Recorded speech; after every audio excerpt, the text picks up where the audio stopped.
Welcome to Live Daf, your online Daf Yomi Shir.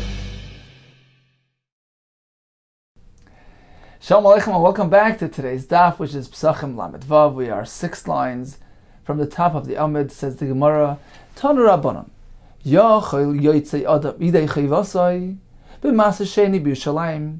Perhaps a person can be Yotzei, the mitzvah of Achilas Matzah, during that first night of Pesach, with matzah produced using Maser Sheni material in Yerushalayim. Talmud Loimar Lechem Oini. The pasuk describes the matzah as being Lechem Oini, bread of affliction. And we're going to have a drasha that Oini is learned as though it would be Oini with an aleph, referring to the state of aninus, when a person is an Oinin after a close relative passed away, a state of grief. So this bread, this lechem, this matzah, is something, needs to be something that can be eaten at that point. Mishanecha baninis. You can only be yotzei, your mitzvah's matzah, with matzah that can be eaten during that state of aninus. Yotzei, as opposed to this matzah produced with maser sheni, she'enoi necha baninis, el basimcha. That cannot be eaten when a person is an oinen, rather only when he's besimcha. Divrei Rabbi Yaglili. So according to Rabbi Yaglili, the words lechem oini, bread of affliction, is indicative of the potential to eat this bread even during a time of grief, a time of aninus, as opposed to matzah produced from maser sheni, which is not suitable for aninus because, as Rashi brings, lo yachalti b'oini mimenu. The pasuk says you cannot eat maser sheni when a person is an oinen. Needs to be b'simcha. Therefore, matzah's mitzvah cannot be produced with this type of material. Rabbi Akiva Omer, matzahs riba. We find several references to the word matzahs, and that's coming to include even this type of matzah produced with matzah sheni. Im keima tamad loima lechem oini. That's the case. What does the Torah mean, lechem oini? The lechem is meant to be bread of aniyas, of affliction. It's coming to exclude matzah made from an isa, a dough, produced using wine, oil, or honey.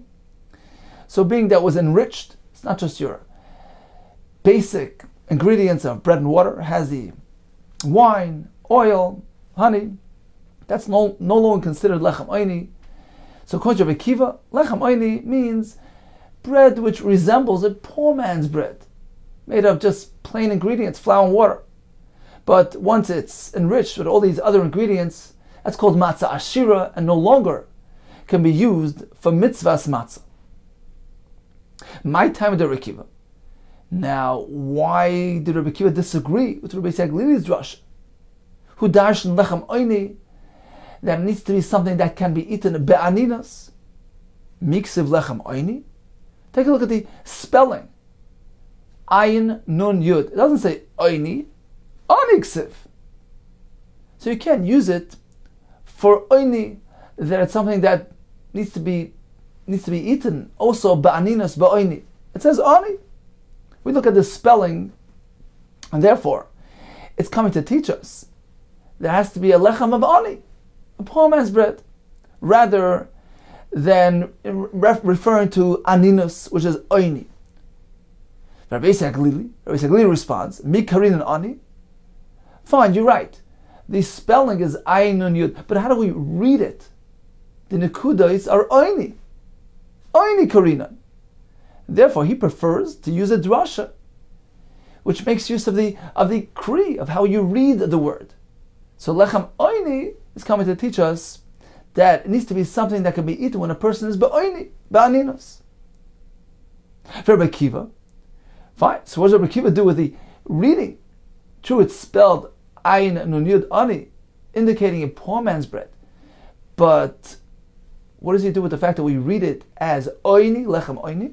Hayda karina be oini. The reason why we read it as oini, because the Shmuel is coming to teach us, as Shmuel said, Dama Shmuel lechem oini, lechem she'oinin olav dvarim harbe. The matzah is a lechem which you call out on it in its presence.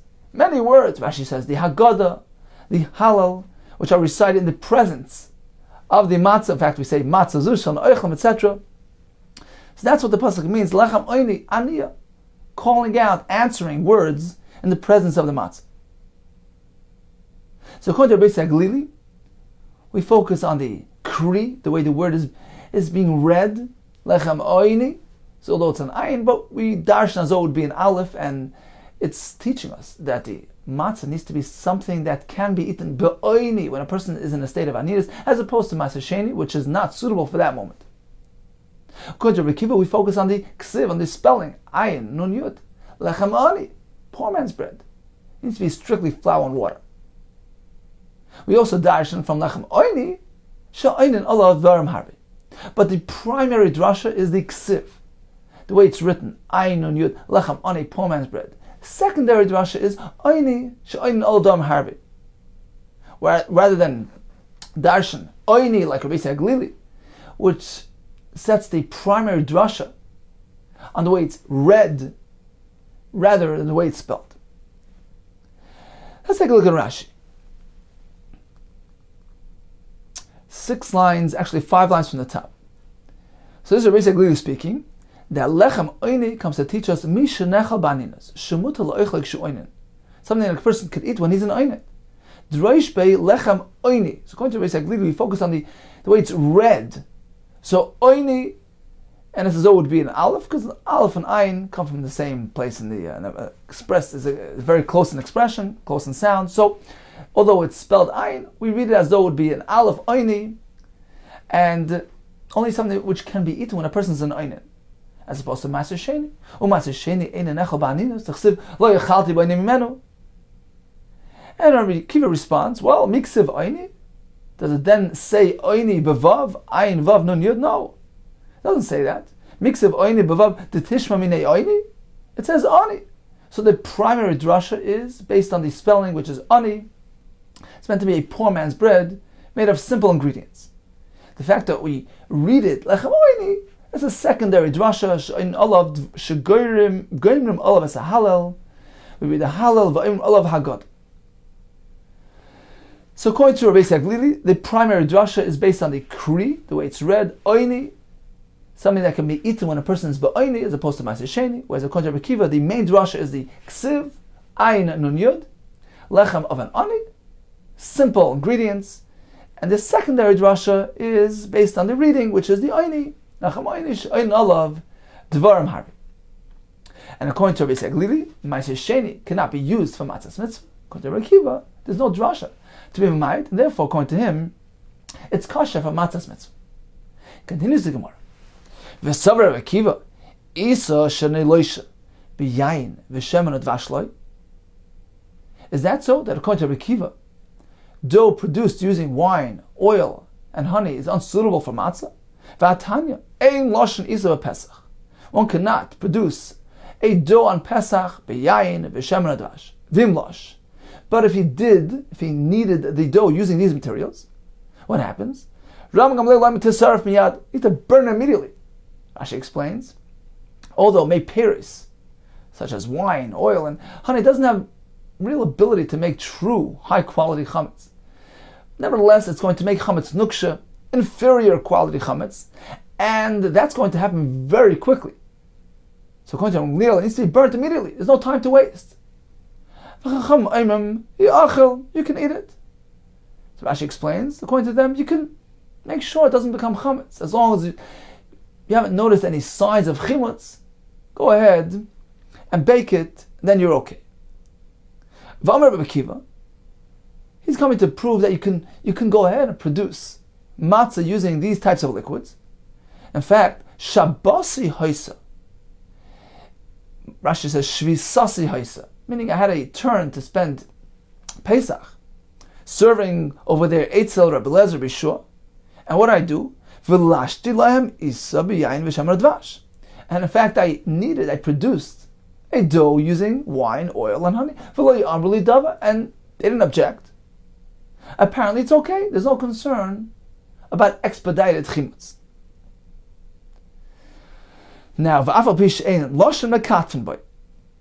Continues the brisa. even if you hold that you can't actually produce the dough using these liquids, but mekatumba you can use them just to smear the dough prior to baking. Asal Tanakama, this is in line with Tanakama, Ramamlil. Although you can't actually produce your dough with these materials, but you can go ahead and smear it, that's not going to create a chametz concern. No, it's one way or the other. Es shaloshem by mekatum by. The material that you can use for lisha, you can use for kitav. Ve'esh ein loshem by ein mekatum by. What you cannot use for lisha, you can't use for smearing. It's either one way or the other. Either use it all the way, or refrain from use at all. One more thing says the Braisa. V'shavan, now all agree. Shein loshen as isha v'paishran. You can't produce dough using lukewarm water, which will expedite the chimutz. Okay, so in any case, we see that according to Rekiva, producing a dough on Pesach using mei peros is fine, is okay. In contrast with Rabbi Akiva, who told us earlier, lechem ayni, it needs to be something which resembles a poor man's bread. You can't make matzah ashira. Like kasha, the answer is very simple. Ha b'yam tov rishon, ha b'yam tov sheni. Rabbi Akiva was speaking about bread, matzah, produced in honor of the first night, Leil HaSeder, where there's a mitzvah to eat be'erev toichlu matzahs. It's chayva. So that matzah has to be lechem ayni. As opposed to the Braisa, where Rekiva describes himself making this matzah using all types of liquids, which is not in reference to the first night. And therefore there's no concern, because as long as it's not chametz, you're okay. It doesn't necessarily have to be lechem ayni. K'da amalu Rabbi Shua lebnei, as Rabbi Shua told his sons, yoy makama, for the first day, lo yitalusha li b'chalba, don't knead the dough in milk. But from there on in, you can knead the dough with milk. V'atanya, says the Gemara, 1 second. You can make matzah, you can make bread, which has milk. You can make milchik bread. V'atanya, we learned in the Braisa, ein loshen isa b'chalav. One cannot produce the bread dough with milk. V'im losh, if he did that, kol hapas asura. The entire bread is also pnei hagel avera. We're concerned that he might eat it with meat. So how can one go ahead and produce bread which has milk in it? This is what he meant to say. For the first day, don't make matzah with honey. So instead of milk, it was actually honey. But going forward, lushli beduvsha, produce my matzah with honey. Certainly we're speaking about milchik bread. So use milk to produce that matzah. Just as Ravina told us elsewhere that he's only going to make a small size bread. Actually, it says ke'ein turah, like the eye of an ox, meaning just a very small amount, which can be eaten very quickly. That's allowed. Hachanami here as well. Ke'ein turah, you're speaking about this size bread, which will be consumed soon after the baking. There's no concern about forgetting that it's milchik bread and having it eaten with meat. There's no concern, because it's going to eat them fairly quickly, and therefore it will be okay. So at this point we learned that when it comes to Maaseh Sheni, Rabbi Yitzchak says, we learn from Lechem Oyni, it needs to be something Nechal Be'aninus, as opposed to Maaseh Sheni, which can only be eaten B'simcha. So you cannot be Yotzei your Chayvas Matzah if it was produced using Maaseh Sheni.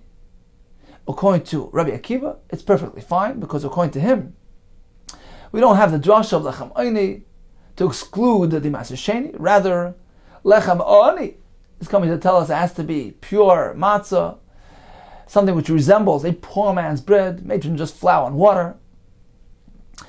And as the Gemara concluded, of course, this only applies the first night, but throughout Pesach, of course, you can eat enriched matzah without any concern. And Rabbi Akiva is following Shittas Rabbanan, who say there's no concern of chimutz, of expedited chimutz when we use meiperos, in contrast with Rabban Gamliel, who says that if a person produces dough using these types of liquids, you have to burn it, because meiperos will expedite the chimutz process, and we're concerned about immediate chimutz. We concluded regarding producing bread with milk, if it's small in size and will be consumed immediately, there's no concern about inadvertently eating it with meat. Continues the Gemara. V'shavan. Now all agree that a machlekes regarding using meiperis, right? According to Gamliel, you can't. According to Chum, you could. But all agree she'ein loshen es isur b'paishin. You can't produce that dough using lukewarm water, which carries a concern of expedited chimetz. Why is it different than menachos, where they're also not meant to be chametz? We have the same chametz concern, but still we find that they would actually produce the mincha using lukewarm water. This non kol menachos nigloishes b'paishin u'meshaban shleich mitzu. So they're needed using lukewarm water, as long as he stands on guard, making sure that he doesn't notice any signs of chametz here. So why, when it comes to a person's private bread baking process, well, we don't allow a person to use lukewarm water on Pesach? Says the Gemara, im amru bezrizin, because if this was allowed, this was said by the menachos, which are produced by who? By the Kehanim, who are diligent, who are conscientious, they're knowledgeable, they're careful. So over there we're not concerned. They'll make sure that it doesn't come to chimetz. Yaimru b'shein is reason. Can you apply the same thing to an ordinary person, a non-zoris? We're concerned if we allow him to use lukewarm water, it's going to turn to chametz very quickly, without him noticing, without him paying attention. It says in Warihachi, if that's the case, that by a mincha there's no concern of chimetz because of the zrizim element, miltas namilotis. Why can't we allow him to soak the grain? Rashi explains that they would take kernels of whatever it was, the chitim, the seirim, and first soak it in water to loosen it up, and then they would slightly crush it to separate the skins of the kernel, the bran, etc. This way we have pure kernel. We take it to the mill, which produces high quality flour. It says the Gemara, if we're speaking about the mincha which is produced by the zrizim, and therefore there's no concern of chimutz, why can't we allow it to be licensed, to soak it? Alama Amar B'Zeira, Amar Rabba Bar Yirmiyah, Amar Shmuel, Chitin Shel Menachos Ein Licensed in Isa. The wheat kernels of menachos, we don't soak it. We're concerned about it becoming chametz, which is asur by a mincha. So why is this different than the earlier halacha when it comes to lukewarm water? We're not concerned. Since there's reason, we allow them to use this type of water. Why is l'sisa different? Says the Gemara, Lisha bizrizin isa. The kneading process takes place with zrizin. However, l'sisa less of bizrizin. The l'sisa process takes place when the zar does it at home. What does he bring to the Beis HaMikdash? A finished product, flour, which already underwent the process of l'sisa, of grinding, and since it's a non-zoris who's involved, it's just an ordinary person, a non-kohen, we're concerned about chimutz, and therefore we understand that the chitim, which are going to produce the mincha, cannot be soaked. V'lisha me'isa bezrizin? Is that the case, that the lisha is always done by the kehanim? V'oksiv v'yatzak alei Hashem v'aviyah l'kohen. And Rashi explains that there are several menachos which were actually baked before the avodah in the Beis HaMikdash. Minchas mafit taner, the minchas machmas. So first they would knead it, and as we said, they could knead the dough even with paisha and lukewarm water. They would knead it, they would bake it, then they would crumble it up and add some oil, yitzika and belila, mix it with oil, and then the kohen would get involved with his kmitza. So this is learned from the pasuk. V'yatzak Hashem v'goyim v'viyah kohen. We learn from there mikmitza v'elach mitzvahs kuna. The kohen only gets involved from kmitza and on. Limei, this teaches us al yitzika belila sheksherim chaladim. The yitzika, the belila, everything until that point can be performed by anybody, including the lisha. So how can we allow lisha to employ paishrin water, which entails a concern of chimutz, if it's going to be done by the Yisrael, who's not a zaris? Says the more lisha need there is reason lesson. Certainly you're right. Although lisha perhaps was not done by the zrizin, by the kehanim, was done by the Yisrael, by the owner. But where was it done? B'mokem Zrizin Isa. It was done in the place of Zrizin, in the Azara. The Gehanim would look over their shoulder and give him instructions. Make sure he's doing it right. So there's Zrizin all over the place. And therefore there's no concern of chimutz. The Omar Mar, Beliluk Sher Bizar. True, mixing the oil, that's kosher with Azar. But chumutz l'chumutz Azar psula, but outside of the Azar it's possible. So since it was done in the presence of Kehanim, who would look over to it and see what he's doing, make sure that he's doing it properly, therefore there's no concern of chimutz. When it comes to lisha, it can be done with paishan. As opposed to the lisisa, the soaking, where is that done? La foki lisisa, the end of his reason. Not only isn't it being done by his reason, it's being done by the owner. V'loi b'makom his reason, nor is it being done in the place of his reason. Because that he does at home. He brings the ready-made flour to the Beis HaMikdash after it has undergone the lisisa, therefore concerned about chimutz. So again, when it comes to when it comes to using paisher, lukewarm water, so a person on his own should not use lukewarm water. But when it comes to the mincha, where the lisha is going to be taking place in the makom zrizin, although not by the kohen himself perhaps, but in the presence of kehanim, that alleviates the concern, and therefore it can be done, as opposed to being loises, soaking the grain, which is done outside the Beis HaMikdash. It involves non-zrizim individuals, so we're concerned about the possibility of chimutz, and therefore the chitin of menachos should not be soaked prior to use. Says the Gemara, why is this different? The minchas oimer, the sanya minchas oimer, loisis and oisa. First they soak it, v'tsoiver and oisa, and then they pile it up to have the liquid trickle down. Didn't we just say that lesisa is not to be applied even by menachos? Tzibur shani, minchas oimer is a public carbon. As Rashi explains, the bezdin's involved, and they instruct every step of the way. They're there on scene and make sure that things are done properly, and therefore there's no concern of chimutz. So your typical mincha, which is not done under the instructive bezdin, we're not meant to do lisisa. But when it's a carbon tzibur and bezdin is involved, there's no concern of chimutz, and therefore lisisa is allowed. Tana Rabbanan.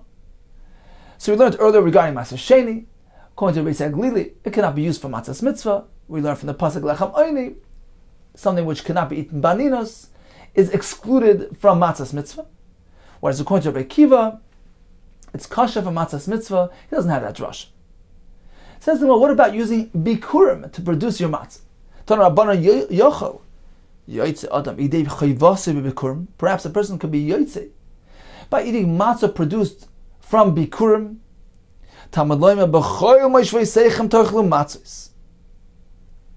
We learn from here, you know when a matzah is kosher? When that matzah can be eaten in all your places of residence. Yotzu bikurim, as opposed to bikurim, she'ein echol b'chol mashvei seichem, ela b'Yushalayim. Bikurim can only be eaten in Yerushalayim, therefore it's unsuitable for matzah's mitzvah. Divrei Rabbi Yossi Aglili. So he discounts Matzah Sheni and Bikurim. Rabbi Kiva Omer, I have another drasha to teach us that Bikurim cannot be used for Matzah's mitzvah. Matzah or Maror. We find that Pasuk connects Matzah to Maror. The Pasuk says, Al Matzos u'meroyer mi'echlu. Therefore we draw a parallel. Ma Maror she'eni Bikurim. Just as Maror is not going to be Bikurim, you can't bring lettuce for Bikurim, it's only from Shiva Saminim. Af Matzah she'eni Bikurim, likewise. Matzah is only kosher if it is not Bikurim material. Let's take a look at Rashi, 3 lines from the bottom. So perhaps it can be Yaitse using matzah made from Bikurim, says Rashi, Bikurim kigoin, koin shevi lechitim, Bikurim Yerushalayim. The koin uses the chitin that was brought to him in Yerushalayim. Says Rabbi Segli, no, it can't be used for matzah. Why? Because b'chol mashvei seichem, and Bikurim is ein achol el Yerushalayim, shenema lo yisucha lecha b'shorecha, v'amar trumas yotcha Bikurim. So we have one pasuk which discusses maser and also concludes with trumas yotcha, which is in reference to Bikurim, because by Bikurim we have the pasuk of Eloka Chatana Miyodecha. So the Bikurim can only be eaten in Yerushalayim. That's Rabbi Saglili's source for this halach. Rabbi Kiva responds with another source. Matzah mar. Torah connects the two things. Al matzah and we learn from there that just as mar inevitably won't be bikurim, mar any bikurim does not. Ein mevim bikurim el mizayin minan. Dechsiv me'artzacha. Mishvach artzacha. He meant to bring the species which highlight the prominence, the significance of Eretz Yisrael, which is Shivas Hamin. But Menachas Perek Al Karbanis. Come on, Perek Malkum Nagel. So bikurim are only the Shivas Haminim. So mar inevitably won't be bikurim. Likewise, matzah cannot be produced from bikurim. Continues the Gemara on the bottom line. Ima marash ein b'mina bikurim.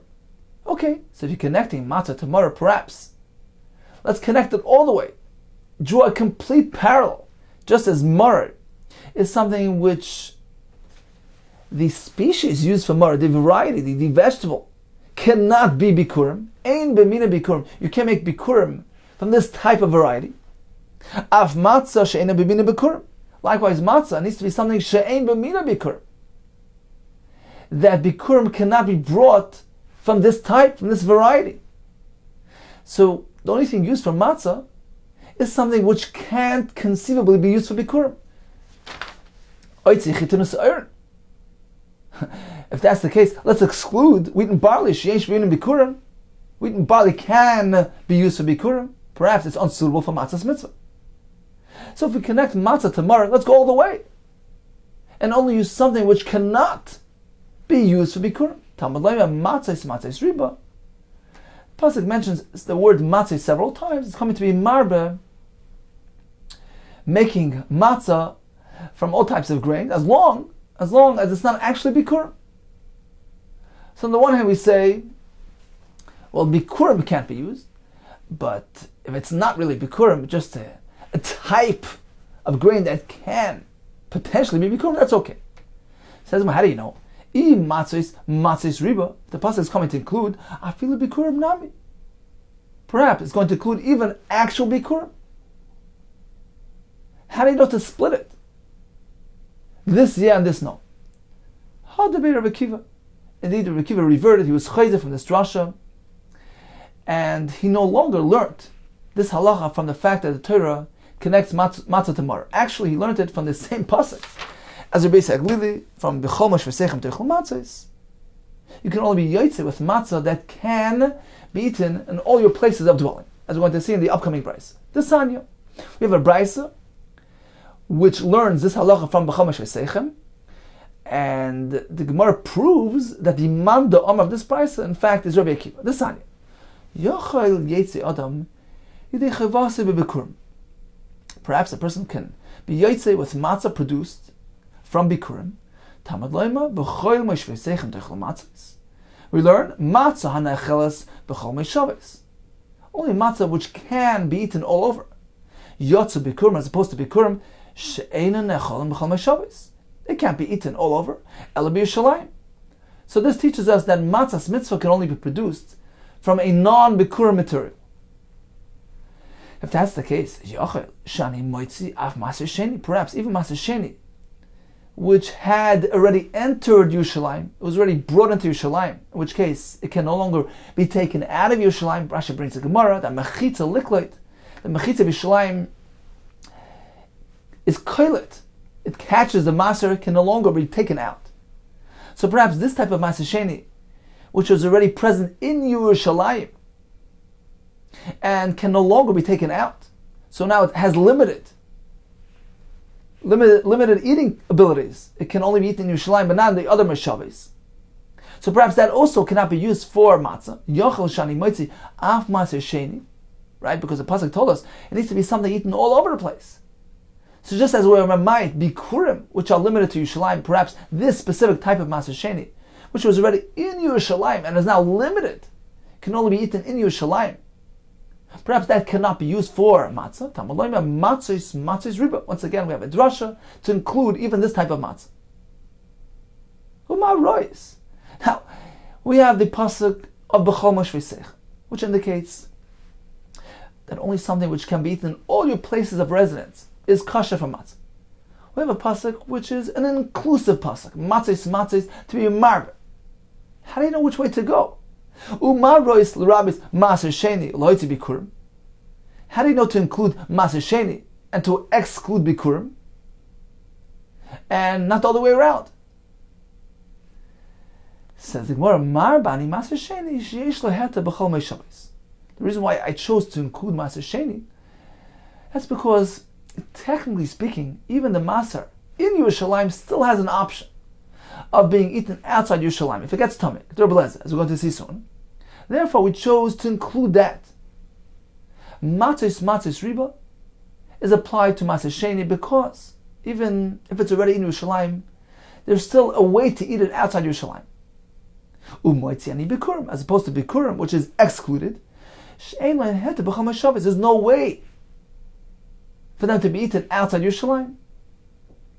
So since we had one pasuk which is excluding, one pasuk which is including, we chose to apply the exclusion to bikurim, which are really limited only to Yerushalayim, and to apply the inclusive pasuk to maser sheni, which technically can still be eaten outside Yerushalayim. Damar blazer, minayin maser sheni shenitma shepaid noisna afilu Yerushalayim. From where do we know that maser sheni, which is even in Yerushalayim, can be redeemed if it became tummy? Practically it says, if a person finds himself at a distance from Yerushalayim, and the pasuk says, you can be poided the mice. Says Rebbe Lezer, although technically the simple meaning is you're far away, you can't carry it, but we use a drasha that se'esoi is in reference to the inability to eat it. It became tummy, you can't eat it. The term se'es is in reference to eating. This was Yosef who handed portions of food to his brothers. So you see that masos is in reference to eating. The pasuk is informing us that even if he's in Yerushalayim, he's not far away, he's in Yerushalayim. But if this masos should become tummy and can no longer be eaten, you can go ahead and pay the maser sheni. So we find that maser sheni, even Yerushalayim, has the allowance to be eaten outside Yerushalayim. If it gets tummy, it can be paid it. So that explains why we chose to apply the riboy to maser sheni. This is Rebbe Kiva speaking, as we're going to see in a minute. And you can produce matzah from maser sheni, but not from bikurim. Now, how do we know bikurim is off the map? Because b'chol mashvei seichem tells us that only something which can be eaten all over is kosher from matzah, as opposed to bikurim. Now, who is this man the Omar? Who's the author of this price? Man shamas le the Omar, but maser sheni nafek. Who's the one that holds it can be yosef maser sheni? We had a machlekes in the beginning of the daf. Rabbi Yisrael says you can't. Rabbi Kiva is the one who says you could. So who is this man the Omar? Apparently, Rabbi Kiva. So the man the Omar of this price who allows maser sheni for matzah is Rabbi Kiva. And from which pasuk is he mimayit bikurim? Not from that hekesh of matzah mar like he said earlier. Rather, from the pasuk of b'chol mashvei seichem. Shema min ha'hadabrei. Apparently, Rabbi Kiva himself was chayzer. He no longer sourced the din of bikurim from that hekesh of matzah mar, perhaps due to the kasha that we asked. Rather, he reverted over to the limud of Rabbi Yosef Glili. We learned it from Chamash Veseichem. Matzah can only be produced from something that can be eaten all over the place, as opposed to bikur.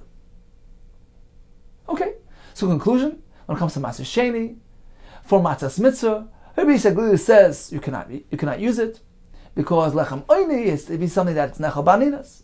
Rabbi Kiva says it's kosher for matzah's mitzvah, but all agree that bikurim material cannot be used for matzah's mitzvah. B'chol mashvei seichem, it needs to be something that can be eaten in all your places of residence. Now, Rabbi Yisrael Glili also learned bikurim from b'chol mashvei seichem. Says the Gemara, why did Rabbi Yisrael Glili have to find another pasuk to exclude bikurim? Why couldn't he use that same pasuk that he used way back in the beginning of the Gemara to exclude maser sheni, lechem oini, right, as opposed to maser sheni, which can't be eaten baninas? He could have used that same pasuk to rule out bikurim as well. The Gemara is assuming that bikurim also need to be eaten in a state of simcha. So lechem oini cannot be produced from bikurim. Rabbi Yossi Aglila says the Gemara typically lechem oini. Why couldn't he derive the bikurim limitation from lechem oini? Mishenechel ba'oini. Matzah's mitzvah can only be produced from something that can be eaten in a state of aninus. Yotzah as opposed to bikurim shei nechel b'simcha. Says the Gemara, so like Reb Shimon, because he held like Reb Shimon that in fact bikurim can be eaten even when a person is an oinen. The Sanya bikurim asur in loinen, Reb Shimon matir, and therefore Rabbi Yossi Aglili had to find a different address, a different makar to exclude bikurim from matzah's mitzvah. He couldn't apply the pasuk of be'oini because bikurim can be eaten ba'aninas. Therefore, he needed the other pasuk of b'chomesh esech. So according to Tanakama, bikurim asal oinen, according to Shimon Tzibot, my time of the Rabbanan, t'chsiv lo yisucha lecha b'sharecha, and the pasuk continues there, utrumas yotcha. So the pasuk begins with maser and concludes with truma. Va'amamar trumas yotcha is actually in reference to bikurim, elu bikurim. The iskash bikurim lemaser. So in the very same pasuk we have bikurim and maser. Maser, just as maser shein is asal oinen, as Rashi brought earlier, achalti b'ayni mimenu. Af bikurim asal oinen, same thing applies to bikurim. So bikurim needs to be eaten in a state of simcha rather than aninas. Reb Shimon, he disagrees. Truma kirin rachmana, we find that the pasuk here refers to bikurim as truma siyatcha, and therefore we draw a parallel. We connect it to truma. Kid truma, ma truma muteres loinen, just as truma is mutal loinen. Af bikurim mutal loinen, likewise bikurim mutal loinen. Says the Gemara, okay, Rabbi Kiva nehi the hekesh leslie. True, Rabbi Kiva doesn't have the hekesh, which teaches us that truma, which is bikurim, is like maser, and therefore just as maser cannot be eaten be'oinen, likewise bikurim. Fine, he doesn't have that hekesh. Simcha michtav ksivabu, but nevertheless we find that the term, the reference to simcha, is stated in the context of bikurim. Tichsiv v'samachta b'chal hatoiv. So we find a reference to simcha by bikurim. So how can Reb Shimon allow an oinen who is in a state of aninas and grief to eat that bikurim? Hahul is man simcha da'asa. That pasuk b'samachta b'chal toiv is not in reference to the eating of the bikurim, rather to the time, the season. The zman simcha of the year, that is the time which is suitable and appropriate for bringing and reading the parsha of bikurim. A time when a person reaps his crop, he harvests his grain. It's a time of great simcha and joy. Then you turn to Hashem and express your gratitude, hakaras hatoiv. Bring that bikurim and express the gratitude by reading the parsha of bikurim and thanking Hashem. So b'samachta b'chal hatoiv is coming to teach us that during the point of the year, during that period of simcha, you meant to go ahead and read the parsha of hakaras hatoiv, of gratitude to Hashem, when you bring the bikurim. How is man simcha das? That's not. Me'atzeres v'adachag, from Shavuos until Sukkot, maybe bikurim. That's a true zman simcha, time when the farmer is harvesting his crop, he's collecting his produce. It's a time of simcha, of great joy and happiness. You bring the bikurim and you are koyer, you recite the parsha, in which case you express your gratitude to Hashem. Me'achag v'ad Chanukah, maybe ben. However, from Sukkot until Chanukah, it's still a time of avos bikurim, but it's not the time of great joy of simcha, and therefore you bring it, but don't read the parsha of bikurim. So the point of Machta b'chal hatoiv is coming to teach us that the kriya of the parsha bikurim only takes place during the time of simcha. But Reb Shimon still maintains that the actual bikurim can be eaten even when a person is in a state of non-simcha, state of aninas. Let's take a look at Rashi inside. It's right in the middle of the Amud. You'll notice the word truma. Truma muteres loinen. This is Reb Shimon speaking. That just as truma is mutal loinen, likewise bikurim. How do you know truma is mutal loinen? Bivamas ba'oral nafkal. We learned it from Chalzori Yisirasa. Zoras amartel cholaninis. Only a non-kohen cannot eat, but an oinen can. Hachagasinan simcha ksivu. V'samachta b'chal hatoiv. Says Reb Shimon, that's referring to the zman simcha. Bizman ksira or lakita shadam loikit v'asai. Believe samech, when in a state of joy and happiness. Hitzricha kosav kriya darami odevavi. That's when we say the parsha to express al karas hatev Hashem. When is that? Me'atzeres, beginning from Shavuos. Why not before Shavuos? Because that's a starting point. You cannot bring bikurim before Shavuos. The snan b'manocha is eim nevim bikurim koydem latzeres. Sheshtei halechem shel atzeres, the two lechem that we bring on Shavuos, that kicks off the bikurim season. Matir and havas bikurim, the bikurim ikru, they're called bikurim. So that's the initiation. The chsiv of yom bikurim b'krivchem chadasha. So shtei lechem, which are brought on atzeres, which are called bikurim, that's the initiation of the karbanis brought from the new crop. So the bikurim that we bring has to follow the shtei lechem. So you bring from atzeres up until v'ad achag, until Sukkot. Shebetzeich hazman hazeh zman lekita v'smech b'masav. That's the simcha season throughout the year for the farmer. So he brings and he reads the parsha. However, me'achag v'ad Chanukah ain't zman simcha. That's not truly zman simcha. Ve'ein ikari. So although he brings, but without the parsha. Chanukah ve'elach, past Chanukah ain't zman hava. You don't bring at all. The sani b'sefri asher tavi ma'artzacha. This is the pasuk by Bikurim, which indicates that kol zman shemitzuin al pnei artzacha. The produce needs to still be around and available. But once it's unavailable for the animals, that's not called tavi me'artzacha, and therefore it's no longer a zman hava bikurim. So in conclusion, we learned about producing matzahs mitzvah from matzah sheni. According to Beis Yaglili, you may not. The pasuk says lechem oini. The drasha is as though it would be oini with an aleph, something which can be eaten when a person is in a state of aninus, as opposed to matzah sheni, which cannot be eaten when a person is in oinin ella b'simcha. Rabbi Akiva doesn't have that drasha, and therefore he says matzah sheni is roi for matzah's mitzvah. All agree that bikurim is unsuitable. We learn that from the pasuk b'chol moshe seichem. You can only use material which can be eaten all over, all your places of dwellings, as opposed to bikurim, which is limited to Yerushalayim. And the Gemara concluded that actually Rabbi Yisrael Glili, who learns bikurim from Mechomash Mesechem and not from that same pasuk that he used for Ma'aser Sheni, apparently he holds like Rabbi Shimon that bikurim is nechal ba'aninas, right? Because although the pasuk speaks about simcha, that's in reference to the zman simcha, but the bikurim themselves can be eaten ba'aninas. Therefore, the pasuk of ba'ini, which excludes the oinen, only applies to Ma'aser Sheni and not to bikurim, which can in fact be eaten by aninas. Therefore, he needs the pasuk of Mechomash Mesechem to teach us that. What about producing matzah using yain, shemen, and dvash? So Gemara says, according to Akiva, we learn from lechem ani that the lechem used for the first night, the choyvas matzah, must be strictly flour and water, as opposed to yain, v'shemen, and dvash that create a matzah shir. However, past that first night, where there's no requirement of lechem oini, so could a person produce his matzah using these materials? According to Rama Gamliel, you burn it immediately because meiperis can expedite the chametz process, and we're concerned about immediate chametz. According to Chacham, we're not so concerned. Go ahead and bake it and eat it.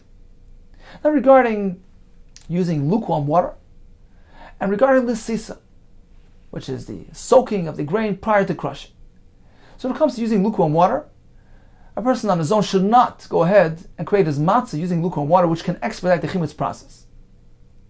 When it comes to a mincha, we allow it, as the Gemara explains, because it's been makam's reason, although that the Kohanim themselves are not doing it, but the Yisrael is doing it in the presence of Kohanim, who look over to him and instruct him, make sure that his process will not produce chametz, and therefore there's no concern. When it comes to soaking lasisa, so minchas yachid, where the grain is soaked back at home, that carries a concern of chametz, and therefore should not be soaked. When it comes to a minchas tzibur, like minchas omer, where there's bezdin involved, the kehanim involved, in that case, we learn in a mishnah that they would actually, in a brisa, they would actually go ahead and soak the kernels for the minchas omer. There's no concern of chametz. Continues the Gemara. So we learned about lechem oini. It has to be something which resembles a poor man's bread. So we discussed the content. Now we're going to discuss the design and the shape. Tanu Rabbanan. Lechem oini. Prat lecholet, as opposed to matzah which was scalded So they would scald it with hot water and then bake it. It would have this chashivas look to it. Ula ashisha, as opposed to matzah, which is ashisha, a very large size, prominent looking piece of matzah. So that doesn't conform to oini, and therefore it's not kosher for matzah's mitzvah. Elo pas hadra, that's the case perhaps. A person could only be yotzei mitzvah's matzah with pas hadra. Rashi says, hadra means that the entire hidur, the beauty was removed, meaning it's whole grain full of the chaff and the bran. So it's actually a euphemism. Hadar is nice and beautiful, so it's a euphemism. Pas hadra meaning the beauty was removed. It's full of the impurities. If it needs to be lechem oini, poor man's bread, perhaps, it has to really conform all the way. Talmud loyma matzis riba. That's coming to include even this type of bread. Afilu kematzis shloima, even if it's matzah produced from refined flour, which was used by Shlomo HaMelech, that's okay. Im kema talmud loyma lechem oini. That's the case. What does lechem oini come to exclude? If you allow this high quality matzah, so what does lechem oini come to exclude? Prat lecholet lashisha, as opposed to the cholet and the ashisha, which are not your typical standard type of bread.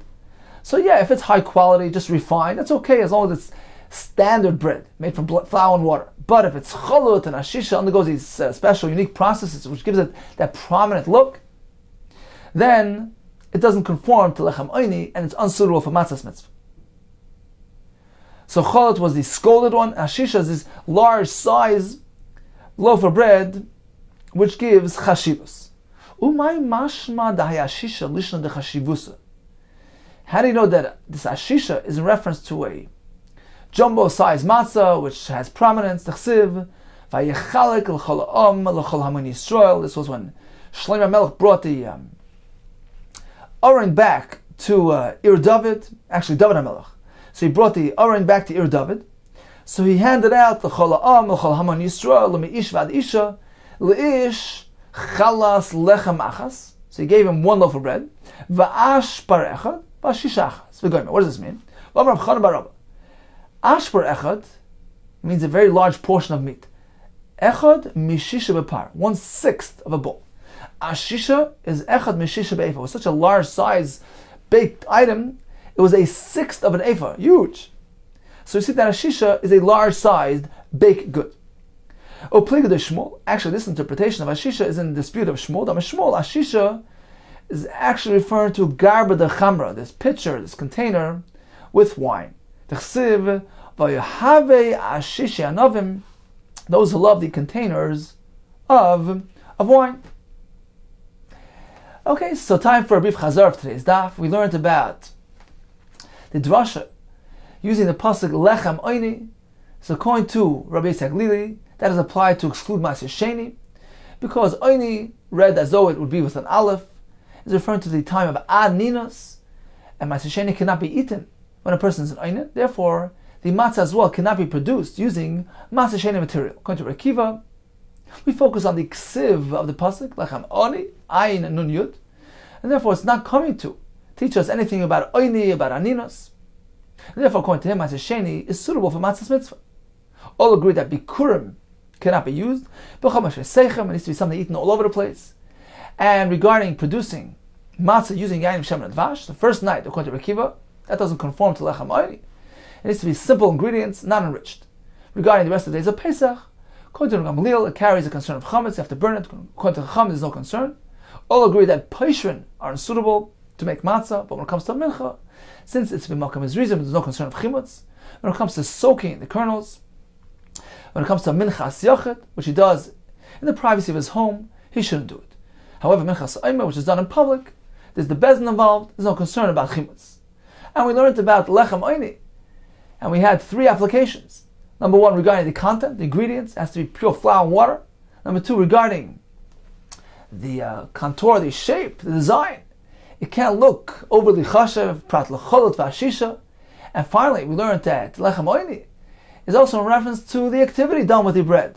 Lechem she'oin nolav dvarim harbe, which Rashi explains in reference to the Haggadah and the Halal, which are said in the presence of matzah.